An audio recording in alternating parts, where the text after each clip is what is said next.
Isang magandang araw po sa inyong lahat, mga minamahal kong mga magulang at mga kapatid sa Panginoon. Ito po ang inyong lingkod, si Pastor Ruel Camia po, mula po dito sa Winnipeg, Manitoba, Canada, para po sa ating pag-aaral ng salita ng Diyos ngayon pong umaga. Welcome po sa Tinig ng Pag-asa.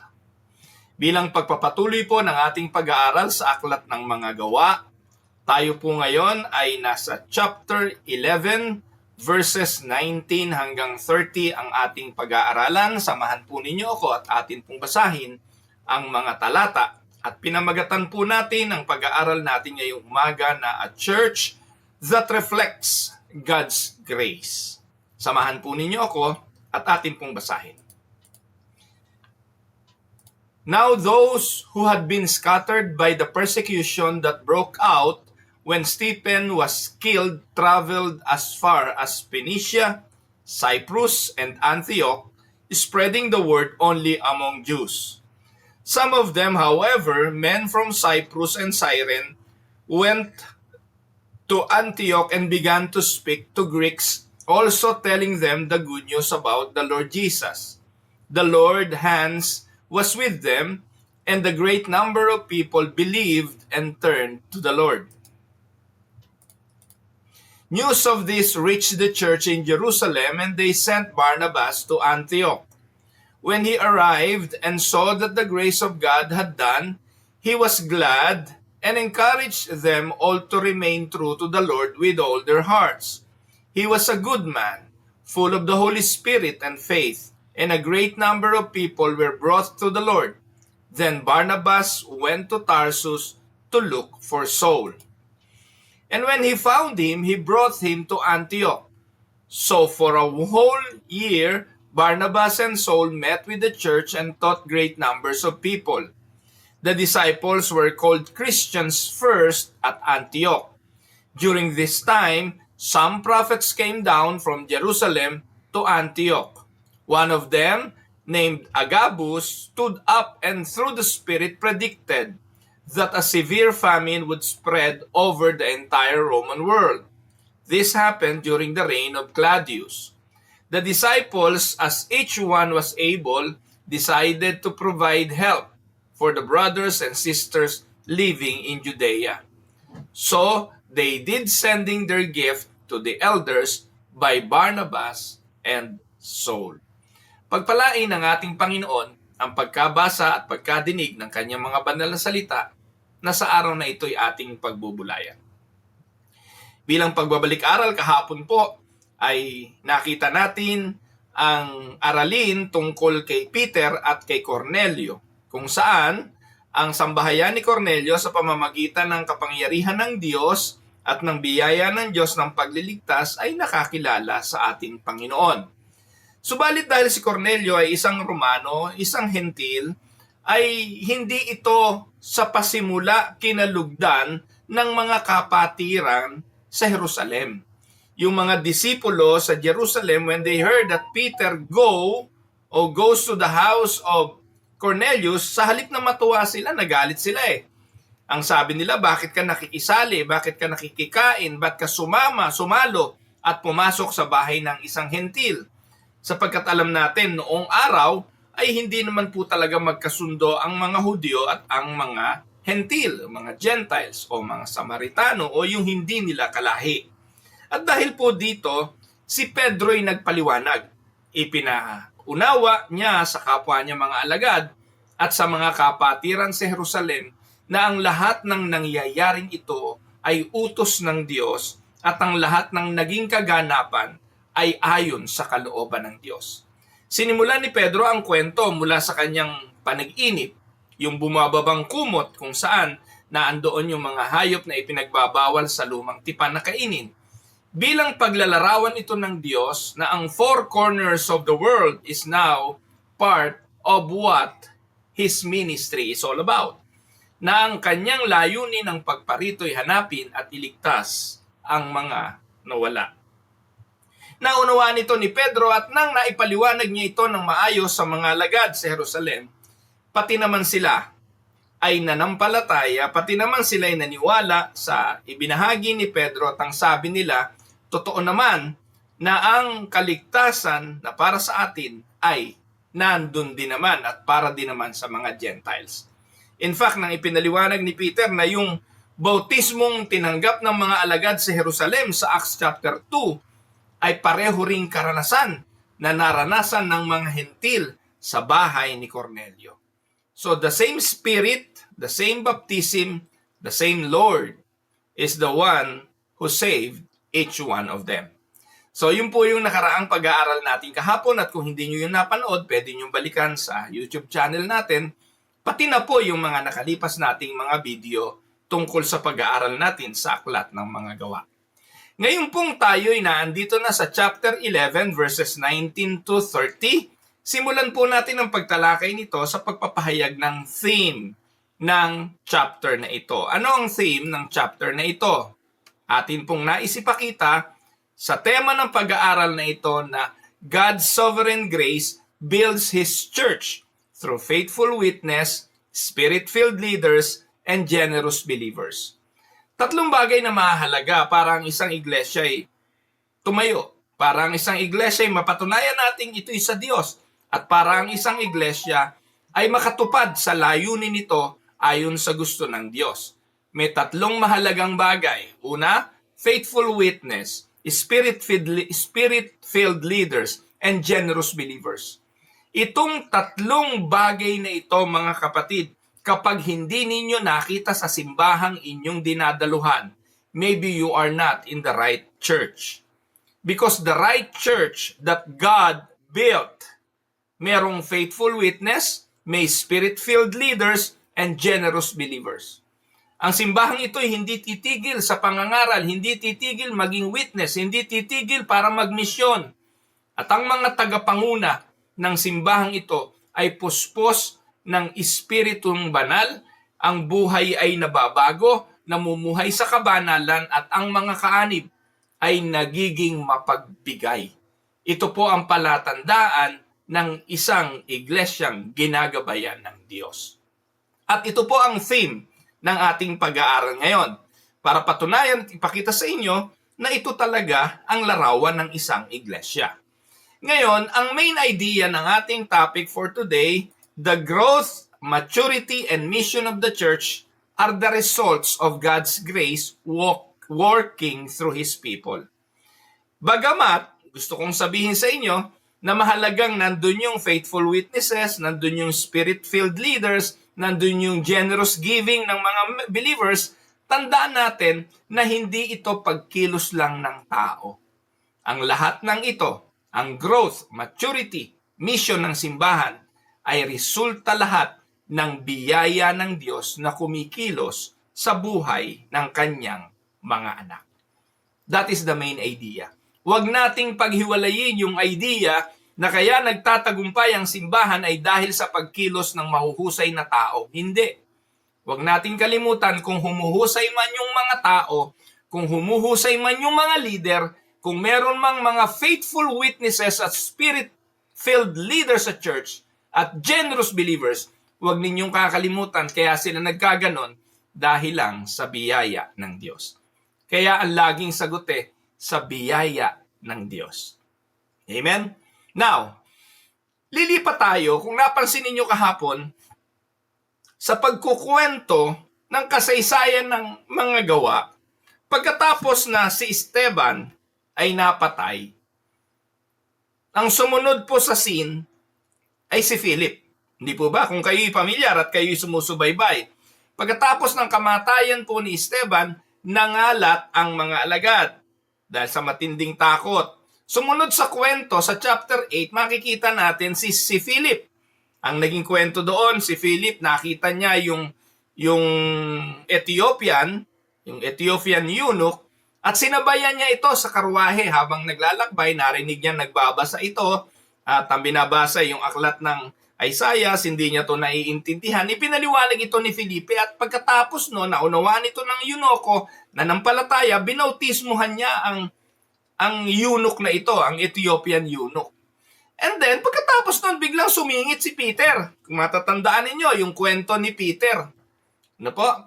At yun po yung tinalakay natin sa nakalipas na 2 araw. Pero ngayon, muli, ibinalik ang kwento doon sa nangyaring persecution. After the persecution that followed Stephen's death, believers scattered everywhere. And what seemed a tragedy turned into triumph because the gospel began to spread to new regions. Dahil sa persecution, dahil sa takot, dahil sa pangangalat, ang mga alagad habang sila'y tumatakas, habang sila'y humahayo dahil sa persecution, hindi naman sila tumigil sa pangangaral. So, ginamit ng Diyos ang karanasang ito, even the sufferings that they are experiencing, to expand His kingdom, showing that nothing can stop His sovereign purpose. Amen po ba? Ngayon, puntahan natin. Ibinalik ngayon ang kwento doon sa pangangalat ng mga alagad because of the persecution. Makikita natin ito sa verse 19. Ayan. So ano po ang sabi niyan? Now those who were scattered because of the persecution that arose over Stephen traveled as far as Phoenicia, Cyprus, and Antioch, speaking the word to no one except Jews. So I hope naintindihan natin. Pagkatapos po ng kwento tungkol kay Peter at dun sa kay Cornelius, ang sumunod po, ibinalik ni Lucas ang pagkukwento sa mga nangyari sa mga alagad noong sila'y na-persecute dahil sa kamatayan ni Esteban. So, the persecution in Jerusalem sa Acts 8:1, mababasa natin yan. The believers scattered, but it did not scatter their faith. Nangalat ang mga alagad, pero yung kanilang pananampalataya hindi sumabog, hindi nangalat. Bagkos ito'y solid na naipahayag sa lahat ng lugar na kanilang pinatunguhan. Let us do some observation. Ano observation ang makikita natin dito? 1. They went far as Phoenicia, Cyprus, and Antioch. So ito pong mga lugar na ito ang pinuntahan ng mga alagad. Wala po akong mapa para ipakita sa inyo kung saan-saan ang mga lugar na ito. Pero sapat na imagine natin sa ating mga isipan na dahil sa persecution nangyari sa pagpatay kay Esteban, at take note mga kapatid, si Pablo na dati Saulo, saksi sa bagay na ito, at itong mga nagtakbuhan ng mga Kristiyanong ito ang hinabol ni Pablo, ni Saulo. Humingi siya ng sulat sa high priest para habulin ang mga taong ito na nangalat. Dahil sa Jerusalem, hindi na niya mahagilap eh. Yung mga nasa Jerusalem, they went underground. At ito ngayong mga tumakas mula sa Jerusalem, ang target ni Pablo na habulin. At ang sabi ng Biblia, itong mga nangalat na ito, nakarating ng Phoenicia, nakarating ng Cyprus, at ng Antioch. Pero, they kept sharing the word. Ano pong theological insights natin dito? Tandaan natin mga kapatid.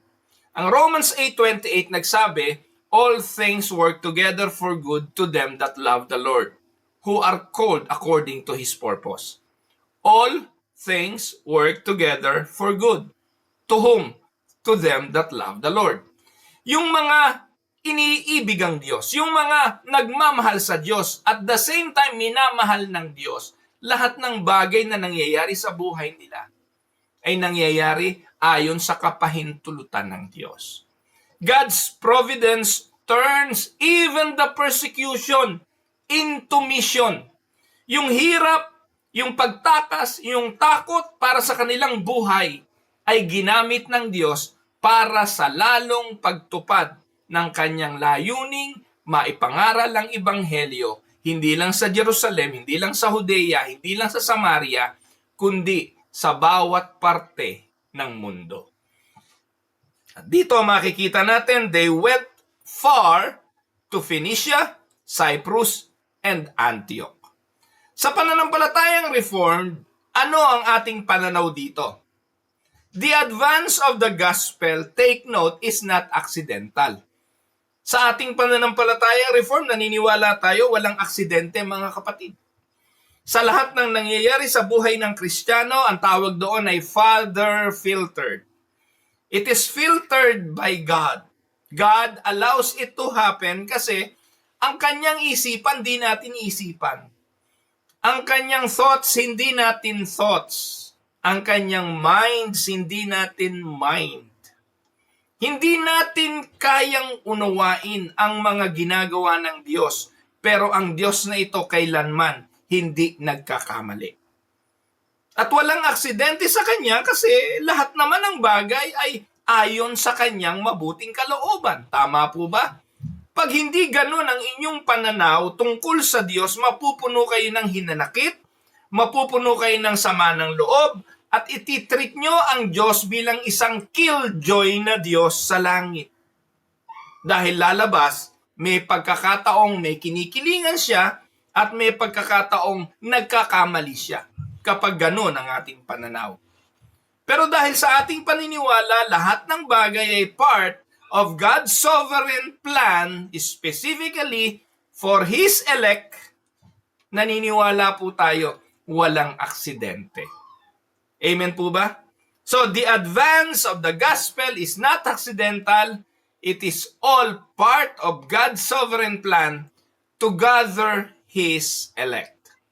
Katulad po ng binhi, katulad ng buto, blown by the wind, the scattered believers carried the gospel wherever they went, and God caused growth in unexpected places.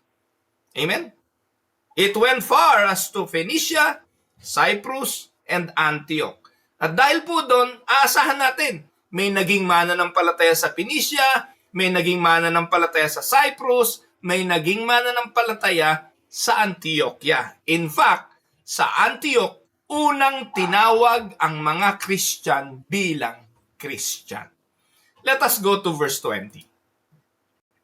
But there were some of them, men of Cyprus and Cyrene, who on coming to Antioch spoke to the Hellenists also, preaching the Lord Jesus. May nakalimutan po ako, balikan natin saglit. Dito po sa verse 19, kung inyong mapapansin, sa dulong bahagi ng verse 19, binanggit yan, and they went, sabi po, persecution arose over Stephen, traveled as far as Phoenicia, Cyprus, and Antioch. Pagkatapos, sabi po ni Lucas dyan, they speak the word to no one except Jews. Anong ibig sabihin nito? Nangaral po sila, kahit saan sila makarating, they preach the gospel, but they only speak the word. They only preach the word to the Jews only. Sa mga Hudyo lang.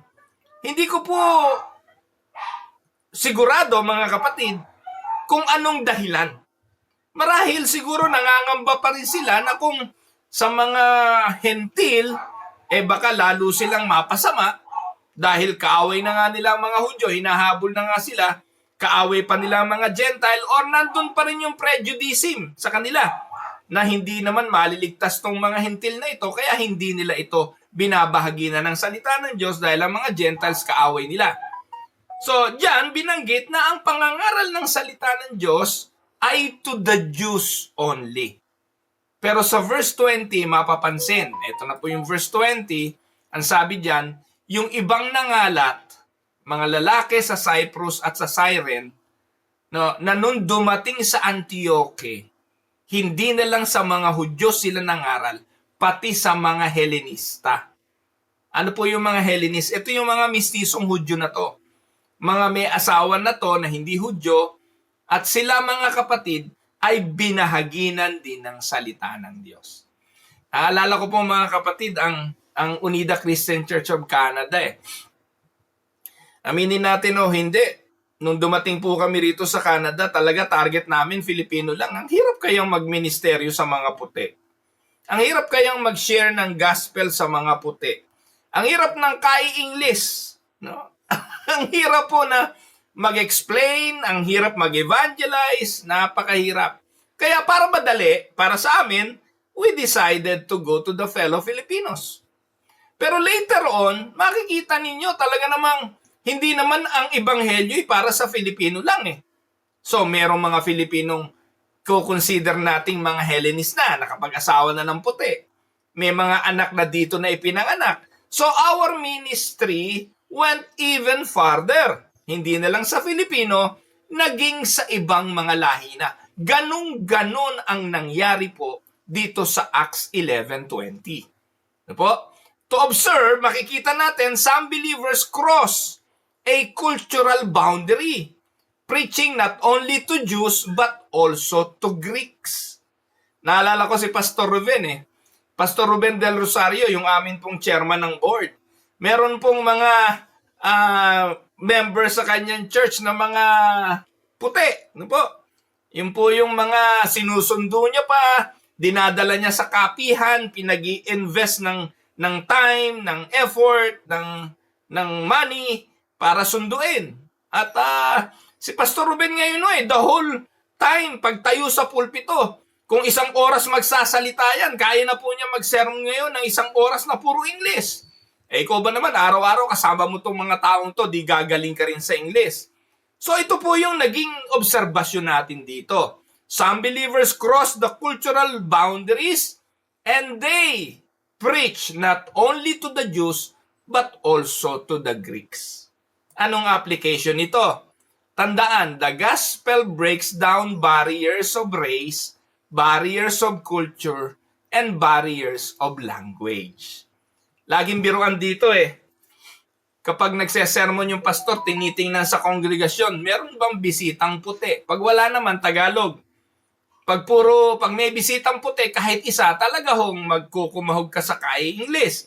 Dahil importante din naman na yung bisita, maunawaan kung anong isinesermon mo. There was a time, meron po kaming church doon sa East Winnipeg, na hindi lang English. Meron pa ho doong isang pamilyang Espanyol. Kaya pag magsesermon ka ron, ang PowerPoint mo sa 3 lengguwahe. Imagine niyo mga kapatid, nagkukumahog ka na kay English, no? Ita-translate mo pa sa Espanyol at may edad na kailangan ni Tagalog. So how difficult it is to preach pag ganon. Pero ganon ang ebanghelyo. The gospel breaks down barriers, race, culture, and languages. So ano ang theological note? Take note. This is the first recorded intentional evangelism to Gentiles. Naalala natin kahapon, si Pedro, kung siya lang masusunod, hindi niya pupuntahan si Cornelio. Pero dito, marahil nabalitaan na rin nila ang nangyari kay Pedro at ang nangyari kay Cornelio. Ngayon, intentional na ang kanilang pag-abot sa mga hentil. At ito'y fulfillment ng sinasabi sa Acts 1:8. Ano po ang sabi doon?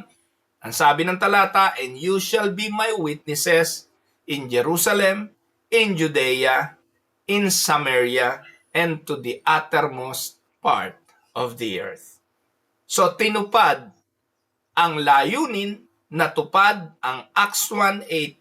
They go beyond the ministry.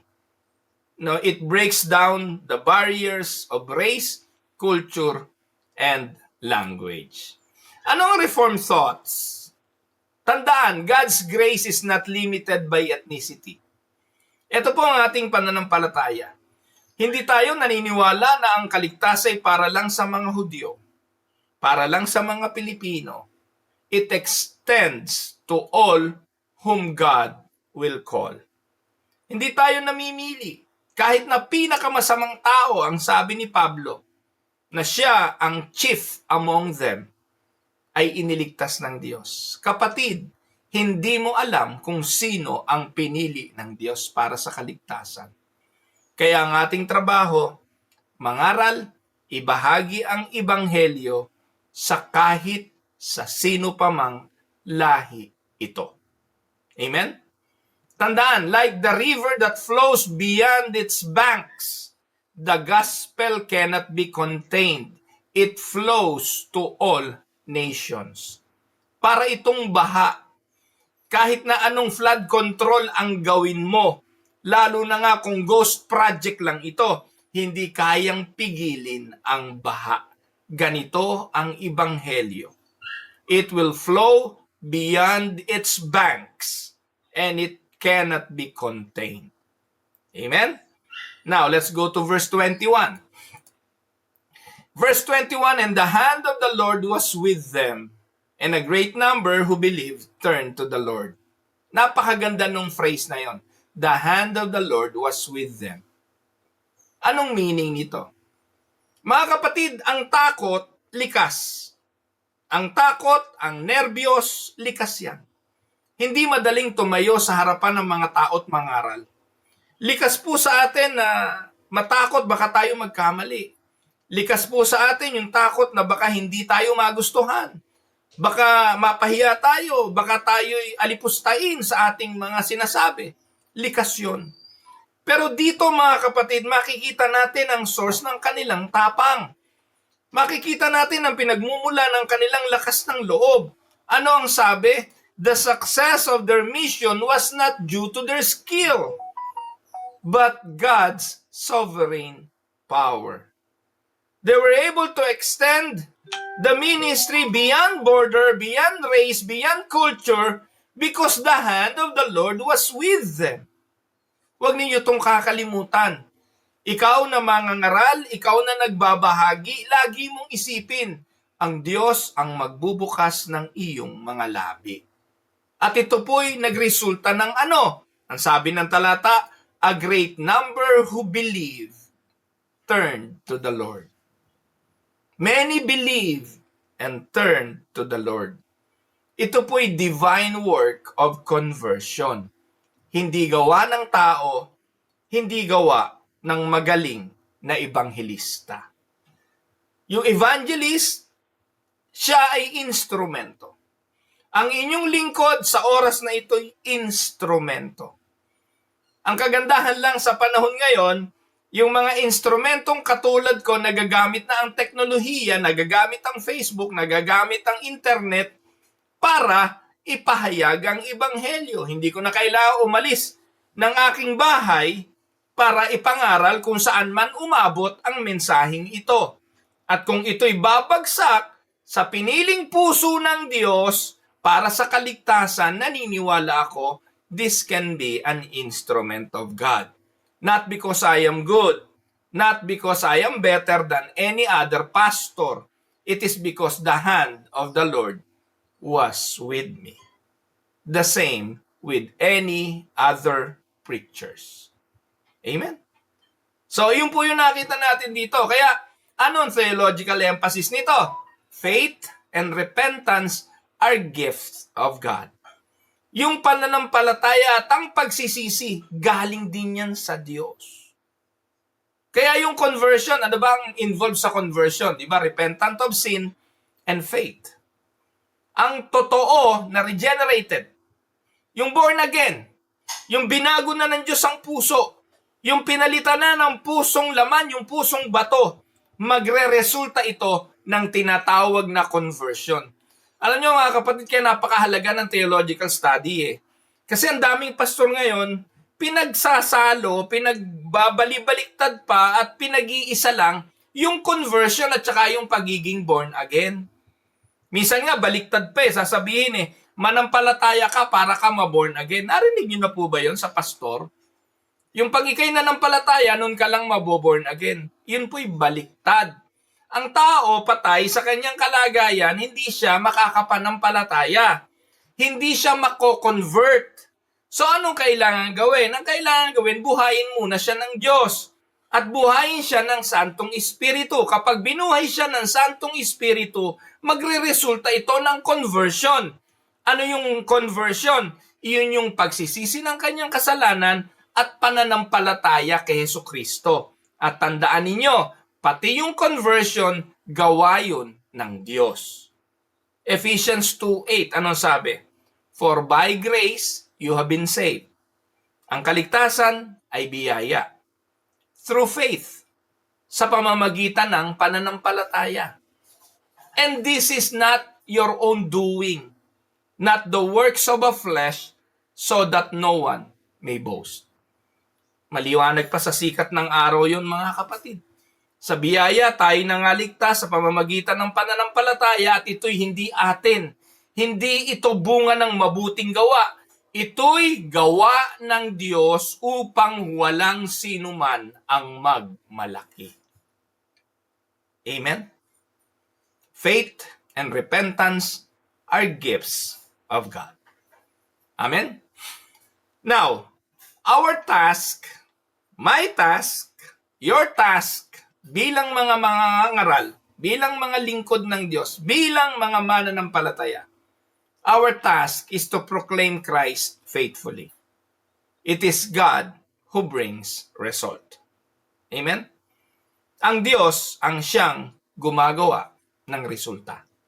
Tayo mangangaralan. Kaya, pagdating ng verse 22, the report of this came to the ears of the church in Jerusalem. Narinig ngayon ang mga taga-Jerusalem, aba, pambihira, pati mga hentil ngayon naliligtas. Pati ang mga hentil nananampalataya. So anong dapat gawin? Naku, kailangan silang puntahan doon. Magpadala tayo ng sugo, magpadala tayo ng pwedeng tumulong sa kanila doon. Baka kung ano-ano yung matutunan nila, ituruan natin sila ng tama. So sinong ipinadala nila? Ang ipinadala nila, the most trusted man. Most trusted man. Pinadala nila si Barnabas. Maalala nyo, si Barnabas yung talagang totally binigay na ang lahat sa Panginoon at sa ministeryo eh. Si Barnabas po, doon sa ating pag-aaral, lang siyang nagbenta ng lahat ng kanyang ari-arian at ibinigay niya sa simbahan. Sa pagkakataong ito, dahil ibinigay na niya ang lahat, wala na rin siyang bahay, willing na siya na sumunod sa Diyos kahit saan siya ipadala. At nung sinabi ng mga apostol, pumunta ka Barnabas sa Antioquia. Hindi siya nagdalawang isip. Ano makikita natin dito? The mother church in Jerusalem heard the news. And they sent Barnabas to verify and strengthen the work. Mga kapatid, ganito kami magtrabaho dito sa Canada. Ganito po kami gumawa ng mga pagkilos. Kapag may nababalitaan kami na may mga mananampalataya na sa lugar na yon, nagsusugo kami ng manggagawa. Para ibalita sa inyo, kamakailan lang, couple of days ago, may isang kapatid tayo, manggagawa natin sa dako ng Humboldt. Nag-message sa akin, Bishop, meron na po akong 3 pamilya na bina-Bible study ngayon dito sa Humboldt.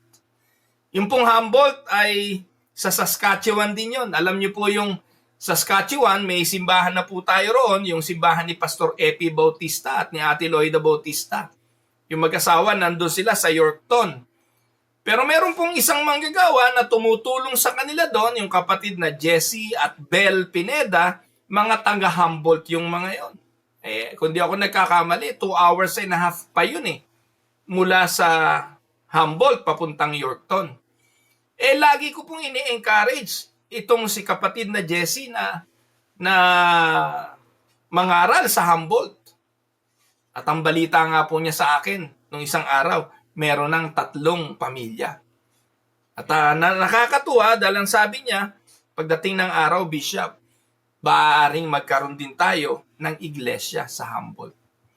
So, ganun din po yun mga kapatid. Nang mabalitaan ng Mother Church sa Jerusalem, nagsugo sila at ipinadala nila si Barnabas para palakasin ang mga kapatiran.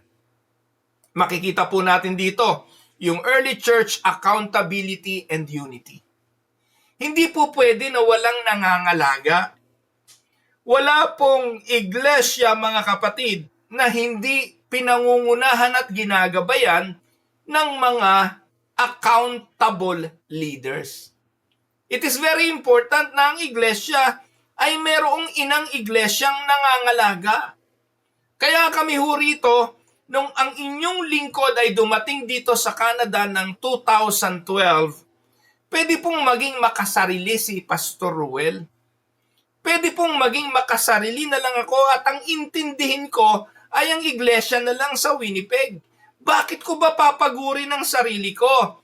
Bakit pa ako magpapakamatay sa kaiisip na kumuha pa ng mga manggagawa sa Pilipinas, papuntahin dito, minsan yung iba sakit pa ng ulo ko? Bakit pa ako maghahanap ng mga lugar para pagdausan ng gawain na in later time ay magpapahirap lang sa akin?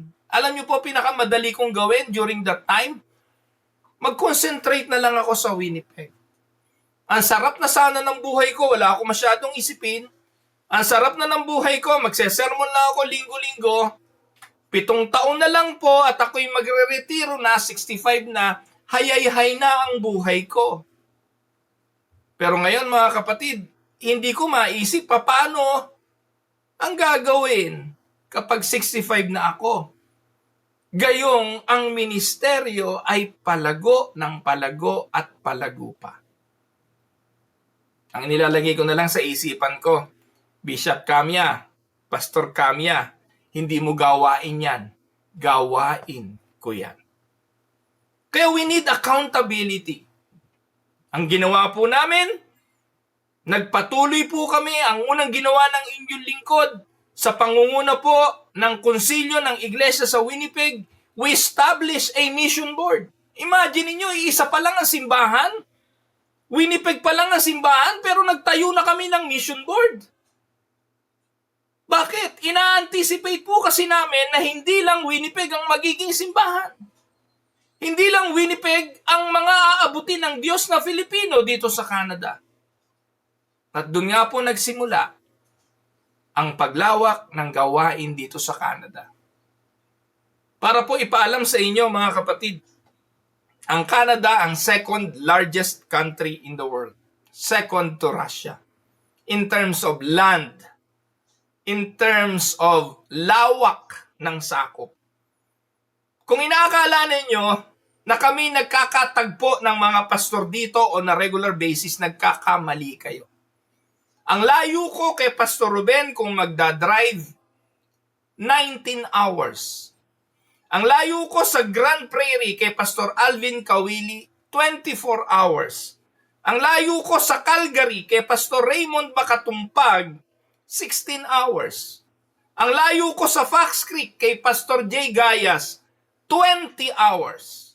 Kay Pastor Epi, pinaka-malapit-lapit, 5.5 oras kay Pastor Epi. At kay Pastor Ronwell ng East Winnipeg, yung katabi ko lang, no? 30 minutes. O the most, 15. Ganon. Ang Edmonton, na dinalo namin noong nakaraang buwan, mula rito hanggang Edmonton, maaaring mga 15 hours drive. Kaya para marating namin ang isa't isa, aeroplano kailangan. Hindi madaling magministeryo dito sa Canada. Paano ngayon magiging accountable ang isa't isa? Paano ngayon mababantayan ang isa't isa? Tiwala na lamang po mga kapatid. Tiwala na lang sa puso ng mga pastor na gagawin ng bawat isa ang ministeryong iniatang ng Diyos sa aming mga balikat. But we need to be accountable. The Mother Church sent Barnabas sa layuning palakasin ang mga kapatiran. Kaya yung principle ng Reform, the visible church acts together under Christ's headship, showing the importance of order and oversight.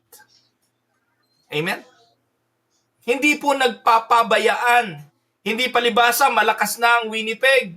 Okay na kami, bahala na kayo sa buhay nyo. Hindi. Talaga hong tutugunan ng pangangailangan hanggat makakaya ng pinakamaliit na iglesia. At ito ang kahalagahan ng pagkakapatiran. At ito ang kahalagahan ng ang nangunguna ay ang Panginoong Diyos. Let us now go to verse 23. When he came and saw the grace of God, he was glad, and he exhorted them all to remain faithful to the Lord with steadfast purpose. Ano nakita ni Barnabas nung siya'y dumating sa Antioquia? He saw the grace of God. Meaning, he witnessed the transformed lives of people. Yun ang grace eh. Nakita niya siguro na itong taong ito, magnanakaw dati, ngayon hindi na. Itong taong ito ay mamamatay tao, ngayon hindi na. Nambubugbog ng asawa, ngayon hindi na. Nakita niya yung transformation ng buhay ng mga tao. Marahil yung iba'y sumasamba sa ibang Diyos-Diyosan ngayon, hindi na at sa Diyos na sumasamba. He saw the grace of God. Anong tugon niya? His response, encouragement and exhortation to remain faithful. Tandaan mga kapatid, bilang application, true grace produces perseverance. Ang tunay na nakatanggap ng biyaya ng kaligtasan, mananatili. Mananatili sa Diyos. Amen? Theological note, perseverance of the saints is the fruit of genuine conversion. Yan naman ang katotohanan. He who began a good work in you will be faithful to complete it. Makakapanatili ang totoong ligtas. Tandaan natin mga kapatid bilang illustration, yung gardener rejoices not just in new sprouts. The gardener rejoices because of a strong roots. So Barnabas continued to encourage them to stay grounded in Christ. Hindi lang yung pagsibol ang importante. Kasi merong sumibol, mamaya patay na. Bakit? Walang matibay na ugat. Importante, ang sinabi rito na si Barnabas ay tumulong sa pagpapatibay at pagpapalakas. He exhorted them to remain faithful and to be steadfast. Amen? Verse 24. For he was a good man, full of the Holy Spirit and of faith, and a great many people were added to the Lord. Bakit binanggit ito? Mahalaga mga kapatid ang katangian ng isang tagapanguna. Nakasalalay din kasi sa isang tagapanguna ang magiging kalagayan ng iglesia. Marami po mga kapatid sa loob ng iglesia ang bagong sibol. Alam niyo po ba yung mga bagong sibol? Mahihina pa yan. Yung mga mahihina pa, pag hindi naunawaan ang mga bagay na itinuturo mo, magtatanong. Kapag nagtanong at hindi mo nasagot ng maayos, malilito. Kapag nalito at hindi mo natugunan ng pangangailangan, lalayas.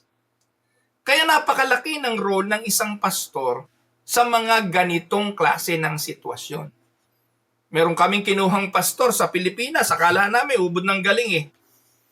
Mabait naman. Pagdating dito, naubos yung miyembro namin. Ina-analyze ko kung ano nangyari. Ano ba? Ano ba problema? Wala na ba talagang mananampalataya sa dinatnan niya? Wala na ba talagang totoong Kristiyano doon? Ganun ba ang analysis? At mula po sa mahigit na 40 miyembro ang natira, wala pang 10.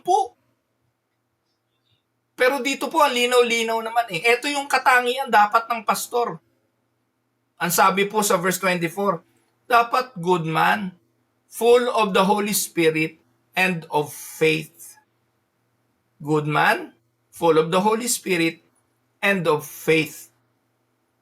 And a great many people were added to the Lord.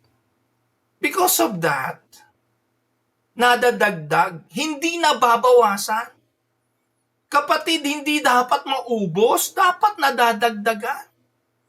Yan ang katangian eh. Ngayon, pag hindi nadadagdagan, isa lang ibig sabihin, may mali kang ginagawa, may mali kang sistema, at hindi ka nagtatrabaho ng tama. As simple as that. 1 + 1 = 2.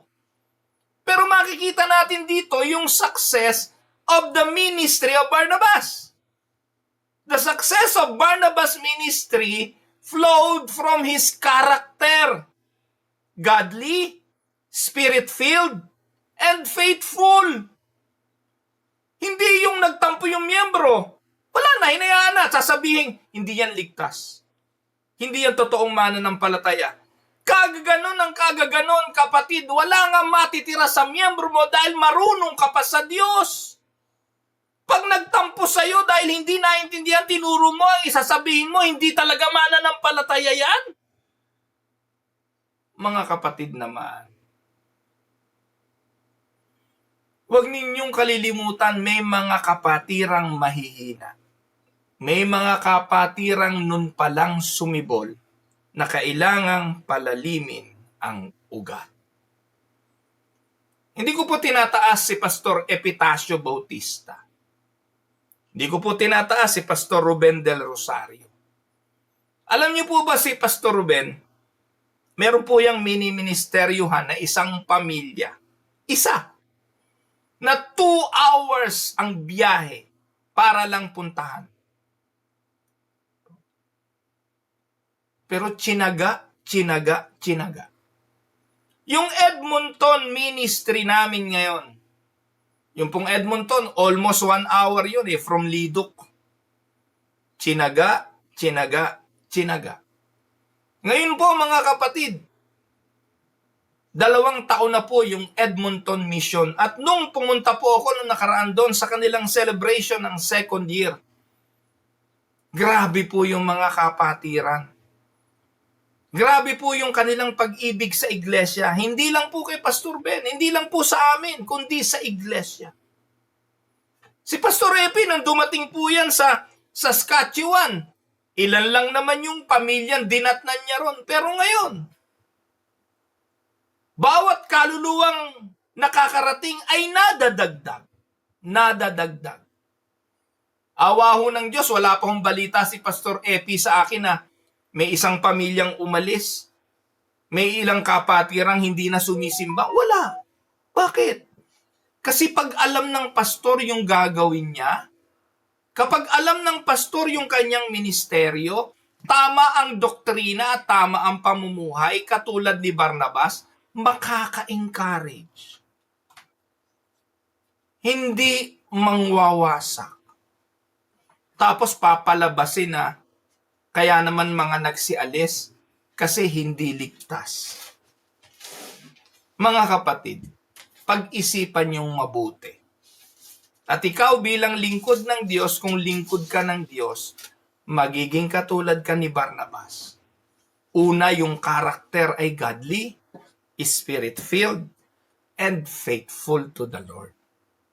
Makikinig ka rin sa mga nagsugo sa iyo. Ito pong si Barnabas, pinakinggan niya ang nagsugo sa kanya na Mother Church at kung ano ang gagawin niya sa iglesyang pinagsuguan sa kanya. Let us continue. Anong lesson ito? Tandaan natin, God uses humble, spirit-led leaders to strengthen His church. Nakakalungkot mga kapatid, yung humbleness napakadaling ipagkunwari sa pagiging hindi kumikibo. Meron po akong kilala, mga manggagawa, hindi nga nakibo. Hindi humble tawag doon. Nagkikimkim lang ng kanyang kalooban. Pero ano nangyayari? Hindi naman kumikilos, hindi naman gumagawa ng ayon sa kalooban ng Diyos, napapabayaan ang iglesia. God uses humble, spirit-led leaders to strengthen His church. Sa Reformed Insight, ministry effectiveness is not about charisma. Hindi dahil magaling ka magsalita, hindi dahil palatawa ka, hindi. It's all about godly character and dependence on the Spirit. Mga kapatid, ito ang totoo. Malalaman at malalaman ng mga tao kung anong espiritu meron ka. Malalaman at malalaman ng mga tao ang integridad mo at ang katotohanan ng puso mo. At ito ang madalas ang nagiging daan kung ikaw ay makaka-encourage o makaka-discourage. Amen? Now, let us go to verse 25 and 26. Ang ganda ng comment ni Kuya Ray Alcantara. Mabait kasi si Pastor Epi. Yan, hindi. Nanonood kaya si Pastor Epi ngayon? Shout out, Kuya Ray Alcantara. Ayan. So, basahin natin ang verse 25-26. So, Barnabas went to Tarsus to look for Saul. And when he had found him, he brought him to Antioch. For a whole year, they met with the church and taught a great many people. And in Antioch, the disciples were first called Christians. Yan. Ano po ang ating mapapansin dito? Na-realize at na-recognize ni Barnabas ang pangangailangan kay Pablo. Paul was the right man to help teach and disciple the new believers. Kasi si Saulo bago rin dito eh. At yung conversion na nangyari kay Saulo na naging Pablo, suwak na suwak dito. So pero dito ang makikita natin mga kapatid bilang application ay yung tinatawag na ministry partnership.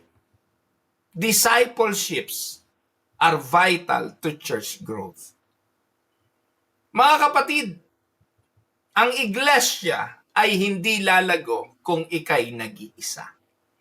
You have to duplicate yourself. You have to make disciples.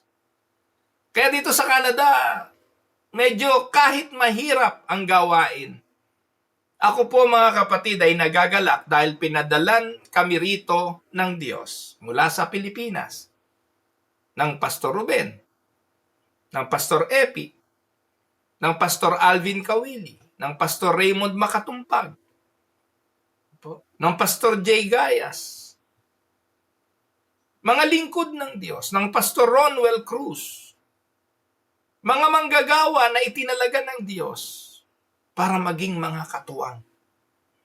Kung napadalan man kami ng mga palpak, merong pinadala dito, napunta, bakla pala. Wala na po yun, natanggal na namin yung bakla. Merong isang pasaway at kalahati ng babae, ngayon bida pa siya.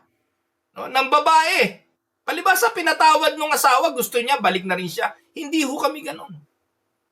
O ngayon, nagkukukuha ng pastor sa Pilipinas at nagtatayo na naman ng iglesia rito. Imagine niyo yun, no? Marami hong mga ganong mga dinadala ang Diyos. Pero, di na namin iniintindi yun. Kung yan ay sa Diyos, bahala ang Diyos dyan. Kung yan ay hindi sa Diyos, Diyos ang magbabagsak niyan. Pero imagine ninyo, without partnership, without discipleship, vital yon sa growth ng church. The church will not grow. Importante rin ang disiplina. So, anong theological note? Teaching the doctrine is essential for maturity.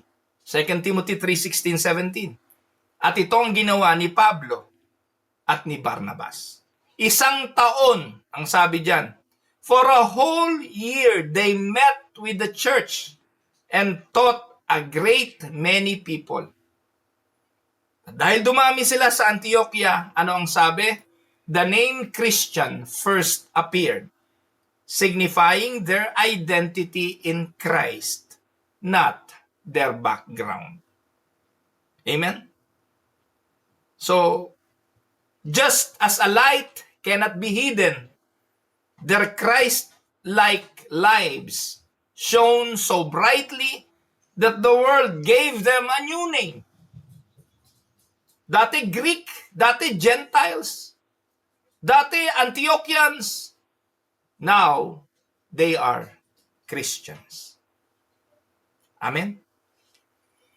Let us go to verse 27 and 28. Now in these days prophets came down from Jerusalem to Antioch, and one of them named Agabus stood up and foretold by the Spirit that there will be a great famine over all the world. This took place in days of Claudius. So the prophets revealed God's message. In this case, ang sabi ng propeta, there will be a coming famine. Bilang nakatindig sa pananampalatayang reform, the Spirit guided the early church through inspired prophets. Noon, nagsasalita pa ang Diyos sa mga propeta.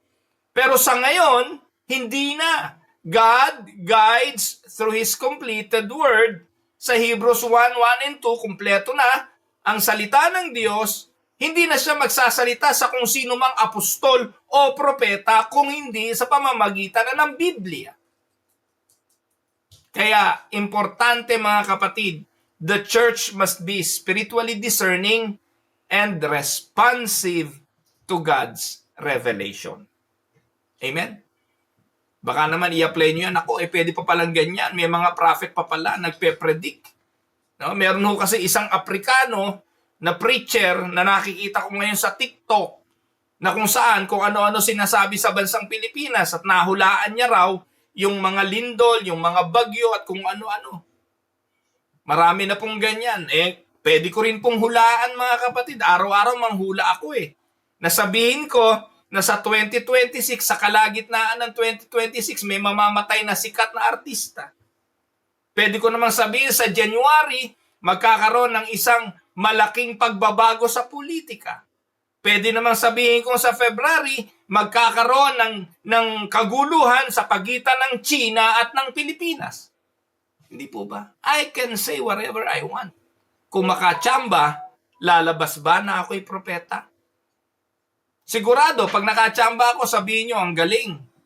Paniniwalaan nyo ako ngayon bilang isang propeta. Pero ako magsasabi sa inyo, wala yung katotohanan. Wala yung katotohanan at ang ating paniwalaan ay ang sinasabi ng banal na kasulatan. Amen? Let us go verse 29. So the disciples determined everyone according to his ability to send relief to the brothers living in Judea. Dito lumitaw talaga kung sino si Barnabas. Kung nagawa ni Barnabas na ibigay ang lahat ng kanyang ari-arian at ang kanyang mga lupain para sa iglesia, makikita natin maging sa concern sa mga kapatiran, nandun yung kanyang generous heart. So the disciples determined, dahil sa famine, dahil sa kagutuman, dahil sa problema nangyari, the Gentile believers respond with compassion and generosity. Imagine ninyo, mga hentil yan, pero tumugon sila dahil ang kanilang leader ay compassionate.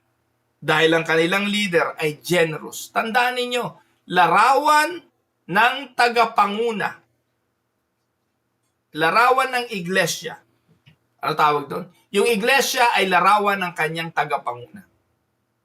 Ganun naman yun Tandaan niyo, kapag ang iglesia hindi nagbibigay, ang tagapanguna niyan hindi nagbibigay.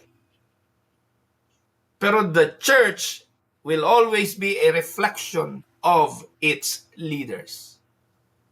Amen? So, theological note, grace produces giving, not by compulsion, but from love.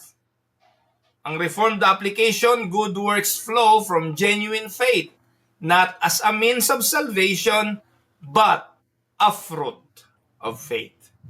Amen? Now, just as one body helps its injured parts, the church shows love by caring for others in need. Verse 30, and they did so, sending it to the elders by the hand of Barnabas and Saul. Their giving was organized, accountable, and entrusted to trusted leaders. Amen? The early church practiced responsible stewardship. The office of elder provided structure for shepherding and managing the church resources. In application, the Spirit-filled church is marked by generosity, accountability, and leadership under Christ. Amen? Now, to summarize, from persecution to provision, ito ang makikita natin sa Acts 11:19-30. And Acts 11:19-30 shows us that God's sovereignty directs the spread of the gospel. 2. God's grace transforms lives and produces perseverance. 3. God's Spirit empowers leaders and teachers. And the last, God's love unites believers in generosity and care.